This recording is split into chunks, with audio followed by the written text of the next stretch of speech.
Life environment కోసం dedicate చేయడం సాధ్యమా? సాధ్యమే. కానీ నేను జీవితంలో ఒక భాగం కంటే 99% ఇదే చేసుకున్నాను. సింగిల్ ప్లేట్ తీసుకొని దాదాపు ఒక 15-20 టన్నులకు ఎక్కువనే ఫుడ్ వేస్టేజ్ని నేను సపరేట్ చేశాను నేను.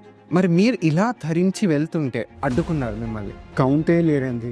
నెక్సస్ మాల్ ఇక్కడ వెళ్ళాను. సెక్యూరిటీ వాళ్ళందరూ వచ్చేసి నన్ను ఇక్కడ ఆపేసి పిచ్చి పిచ్చి పనులన్నీ ఇక్కడ చేయొద్దు, చాలా గట్టిగా ర్యాష్గా మాట్లాడడంతో పాటు కొట్టడానికి వచ్చారు. మీరు అసలు ఏమేమి సాక్రిఫైసెస్ చేయాల్సి వచ్చింది? నా ఫ్యామిలీ మెంబర్స్ సాక్రిఫైస్ చేయాల్సి వచ్చింది. ఆల్మోస్ట్ నాకు ఇప్పుడు ఇంట్రెస్ట్లో అన్ని కలిపి ఒక 50 lakhs నాకు లోన్స్, ఈఎంఐలు, ఆఖరికి లోన్ యాప్స్లో కూడా నేను లోన్ తీసుకొని నేను నేచర్ కోసం, ఎన్విరాన్మెంట్ కోసం ఖర్చు పెడతా ఉన్నాను. మీది ఇదంతా ప్లాస్టిక్ గ్లాసెస్ కూడా ఎంత రీసైకిల్ చేస్తే అవి బై ప్రొడక్ట్స్ ఏమవుతాయి వాటి నుంచి? తర్వాత కవర్లు తయారవుతాయి, దాని నుంచి టేబుల్స్ తయారవుతాయి, కుర్చీలు తయారవుతాయి, కురుకురేలు, చాక్లెట్ కవర్లతో తయారైనటువంటి ఒక ఇల్లు నల్గొండలో కడుతున్నారు.